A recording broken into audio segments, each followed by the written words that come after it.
Yes friend, welcome to my YouTube channel. और आज हम लोग यहाँ पे 10th क्लास का मैथमेटिक्स कवर कर रहे हैं। शायद आपको पता होगा कि मैं 10th क्लास का कौन सा टॉपिक कवर कर रहा हूँ, है ना। तो ये हाइट एंड डिस्टेंस का टॉपिक होगा और यहाँ से कुछ क्वेश्चन मैं कर चुका हूँ। तो शायद स्टार्ट करता हूँ without wasting of time. Now I will see here question number 9। Okay, so देखते हैं क्वेश्चन नंबर 9। एक मीनार के पाद बिंदु से भवन के शिखर का उन्नयन कोण 30 डिग्री है और भवन के पाद बिंदु से मीनार के शिखर का उन्नयन कोण 60 डिग्री है। यदि मीनार 50 मीटर ऊंची हो तो भवन की ऊंचाई ज्ञात करें। ठीक है ना। क्वेश्चन आपने पढ़ा, क्वेश्चन मैंने भी पढ़ा और शायद समझ में हम दोनों को कुछ ना कुछ आ जाना चाहिए कि क्वेश्चन के अंदर में क्या है। नहीं कुछ समझ में आया तो ठीक है, मैं हूँ और मैं आपको बताऊंगा कि यहाँ कैसे क्वेश्चन को करना है, किस तरह से क्वेश्चन करना है। बात तो यहाँ पे क्लियर हो रही है कि एक मीनार है, दूसरा आपको क्या भवन है। तो मीनार है और भवन है तो पहले कुछ नहीं करेंगे, बस मीनार और भवन को बना लेते हैं। यहाँ पे क्वेश्चन नंबर आपका हो जाएगा 9। एक तरफ में बना देते हैं मीनार और दूसरे तरफ में बना देते हैं ये भवन।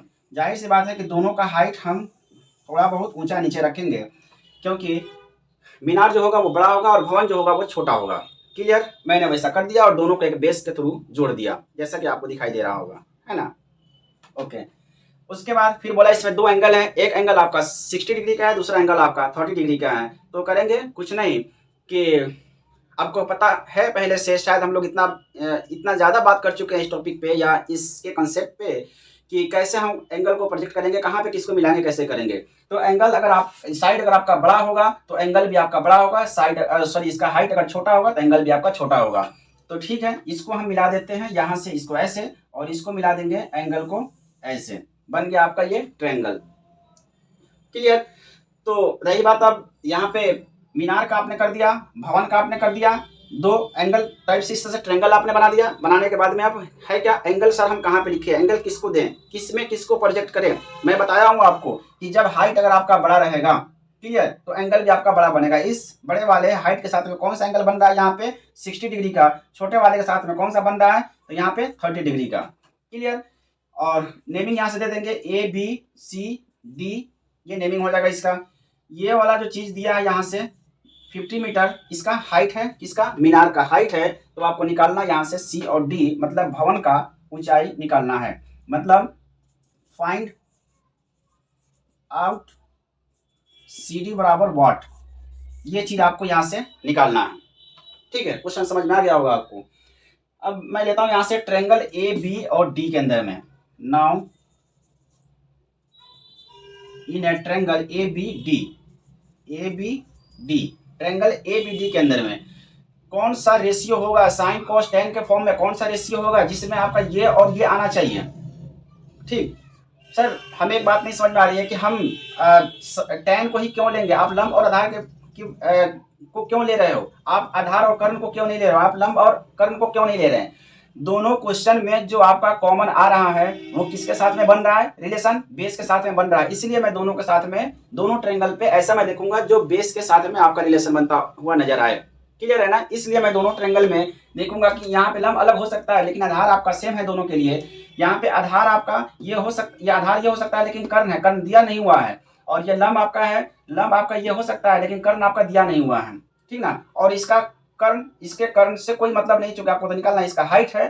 तो ऐसा करेंगे कि जिसमें रिलेशन आपका आना चाहिए और वो रिलेशन आपका टेन के ही फॉर्म में आएगा, लंब और आधार के फॉर्म में आएगा। क्लियर है। उसके बाद हम देखते हैं टेन के फॉर्म में।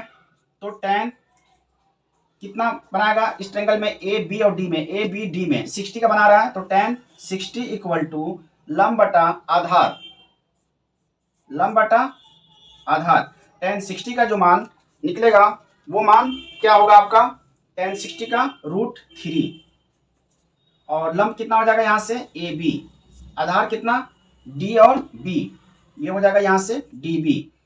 उसके बाद √3, AB का मान यहाँ से 50 दिया हुआ है, ये हो जाएगा 50 और उसके बाद ये हो जाएगा DB।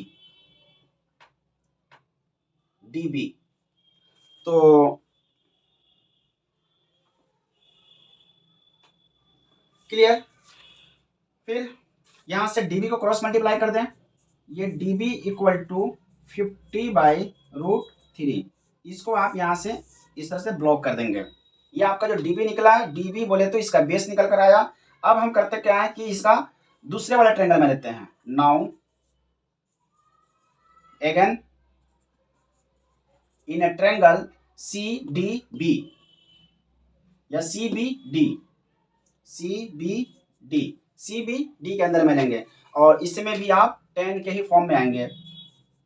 tan 30 लेंगे और ये हो जाएगा लंब बटा आधार। tan 30 का मान जो निकलेगा यहाँ से 1/√3, लंब इसका CD हो जाएगा, C और D, आधार इसका हो जाएगा DB। क्लियर? और ये DB वो DB, तो DB इक्वल टू DB यहां से DB इक्वल टू CD√3, ये DB का मान निकल कर आ गया। क्लियर?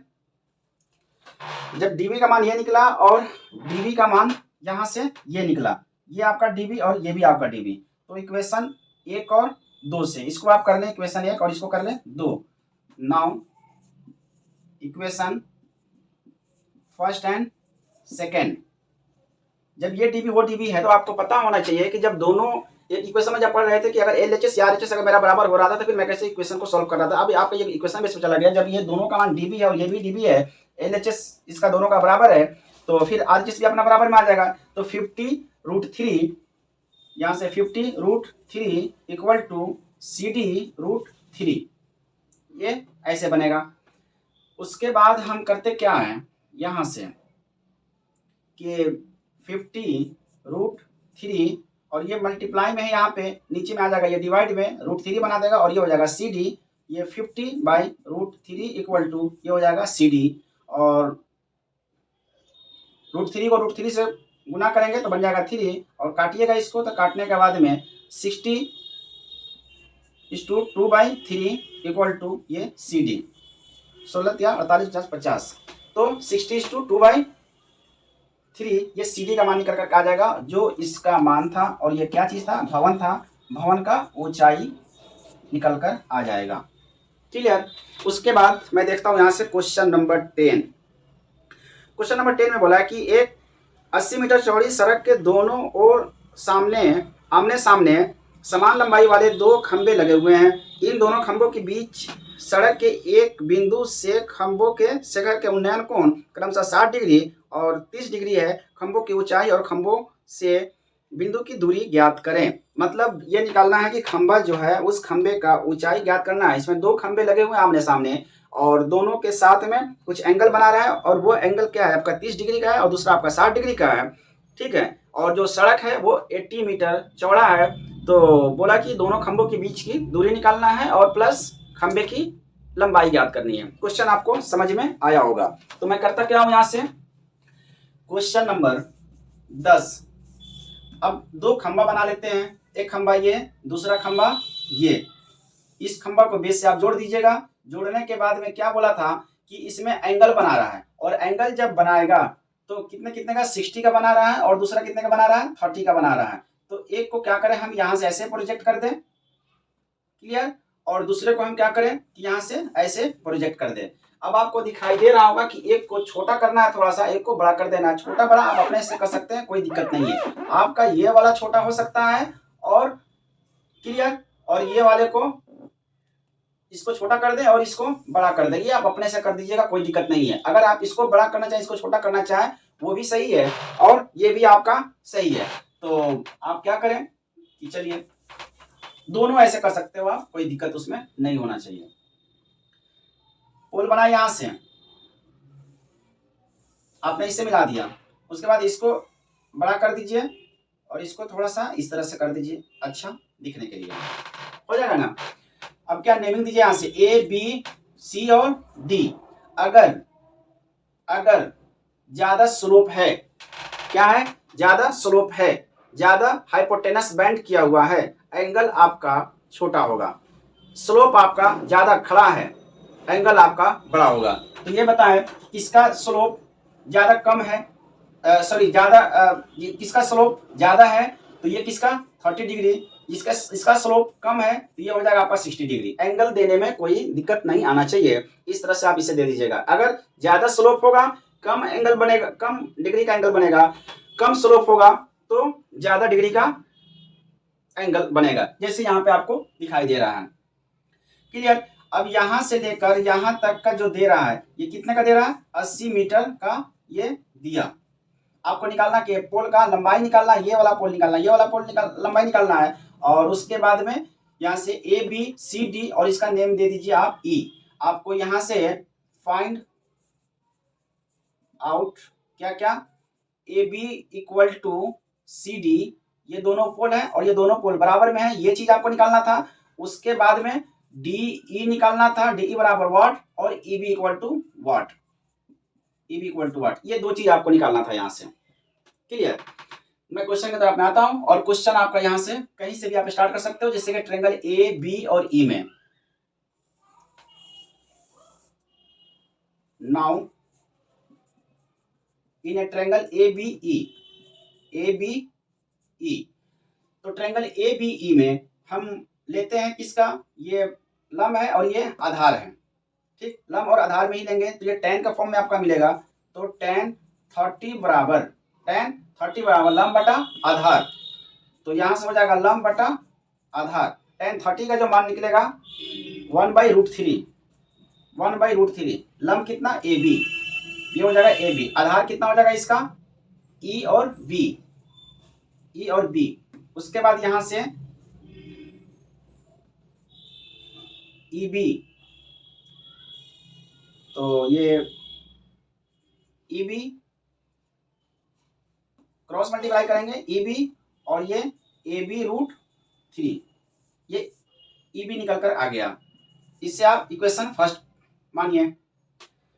उसके बाद फिर हम करेंगे क्या कि triangle D E D, E D E.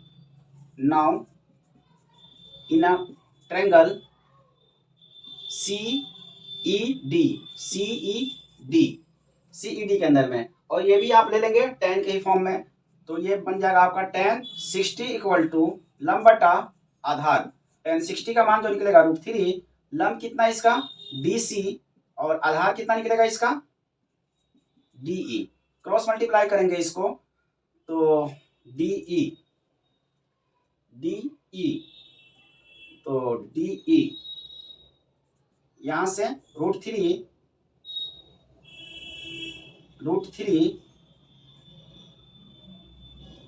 D C, √3 D E equal to D सी।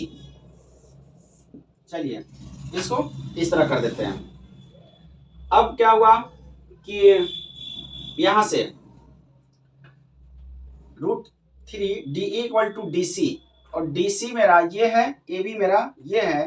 तो हम ये कर लें कि यहां से A B equal to, A B equal to, A B का मान, इसका भी परपेंडिकुलर हाइट और इसका भी हाइट, दोनों हाइट मेरा पोल का लंबाई मेरा सेम है, तो हम कर लेते हैं उसी में अरेंज कर लेते हैं। ये हो जाएगा E B by √3 equal to, ये हो जाएगा ए बी। क्लियर। और यहाँ से A B equal to C D है, तो सी डी तो अपने जगह पे है, तो सी डी को भी आप क्या कर लेंगे √3 डी ई इक्वल टू, इस सी डी को आप ए बी कर लें, ए बी कर लेंगे। क्यों, क्योंकि A B equal to C D, और इस सी डी को ए बी के फॉर्म में लेकर के आ जाइए। क्लियर। और यहाँ से ए बी इक्वल टू इतना और ए बी इक्वल टू इतना, तो इक्वेशन आप यहाँ पे नेमिंग देंगे, ये हो जाएगा 1 और ये हो जाएगा आपका 2। तो जब दोनों में ए बी और ए बी मेरा बराबर में आ गया तो आप दूसरे वाले साइड को बराबर कर देंगे, और यहाँ से आप ई बी का मान या ई सी का मान कुछ याद करेंगे, जो निकल कर आएगा वो वहां से देखेंगे फिर क्या होता है। तो now equation, now from equation 1 and 2, equation 1 और 2 से A B A B A B A B, तो ये हो जाएगा E B by √3 equal to √3, ये हो जाएगा डी ई। क्लियर। अब डी ई का मान जो यहाँ से है हम कैलकुलेट करेंगे कि D E equal to D B minus E B, मतलब यहाँ से डी ई इक्वल टू ये D B, D B minus E B, E B, D और बी कितना है 80 और ई बी आपको पता नहीं है। EB आपको पता नहीं है, क्लियर। तो EB आप रख दीजिएगा कहाँ, ये यहाँ पे D और E के जगह पे ये वाले मान को आप रखिएगा, इसके जगह पे D और E के जगह पे, तो ये हो जाएगा EB बाई √3 इक्वल टू √3 और ये हो जाएगा 80 माइनस E और B। यहाँ से D और E के जगह पे D और E जो दिखाई दे रहा है वो ये पूरा का पूरा मान रख दीजिएगा 80 माइनस EB, मतलब ये पूरे के पूरे में से EB को माइनस कीजिएगा तो ये DE निकल कर आ जाएगा। ओके, अब क्या हो जाएगा आपका कि ये मल्टीप्लाई में है, यहाँ पे नीचे की तरफ में लेकर के आ जाए, ये EB इक्वल टू √3 और ये आ जाएगा आपका √3 इक्वल टू 80 माइनस EB, तो ये EB equal to 3 equal to 80 minus EB, और उसके बाद फिर क्या होगा, इस EB को हम उधर लेकर चले जाएं, इस EB को उधर लेके जाएं, तो जब उधर लेकर जाइएगा तो ये यहाँ पे, इसको यहाँ पे देख रहे हैं कि EB बाई 3 प्लस ये EB इक्वल टू ये 80, ये EB plus 3 EB by 3 equal to 80 और ये हो जाएगा 4 EB इक्वल टू 80 इंटू 3 और EB equal to 80 into 3 by 4, 4 से 4 दूनी 8, तो EB इक्वल टू 20 दिया है 60। ये EB का जो मान निकल कर आएगा वो कितना निकलेगा 60, मतलब EB ये आपका 60 निकल कर आ गया। जब 60 ये निकल कर आ गया तो DE जब निकालेंगे तो ये कितना निकलेगा DE 80 में से 60 को माइनस कर दीजिएगा तो ये 20 निकल कर आ जाएगा। तो इस तरह से आपका 60 और 20 ये निकला। अब हमें क्या निकालना है, इसमें AB का मान ज्ञात कर देना है। तो जब AB का मान ज्ञात कीजिएगा तो यहाँ पे आप कीजिएगा, clear. Now from equation 1, now from equation 1, एक 1 को उठाइए यहाँ से, EB by √3 equal to AB। EB का मान आपने निकाला, E और B का मान निकाला यहाँ से, E और B का मान 80, ये हो जाएगा √3 equal to 60,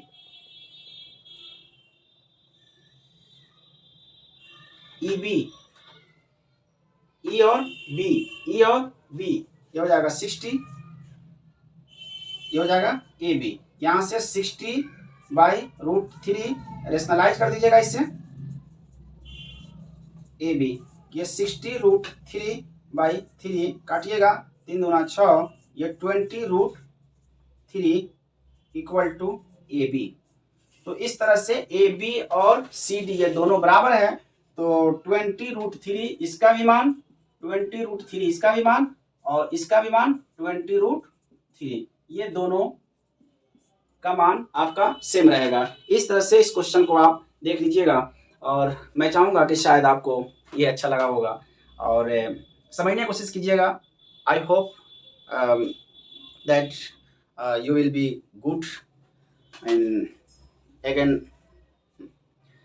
I will come with a new video.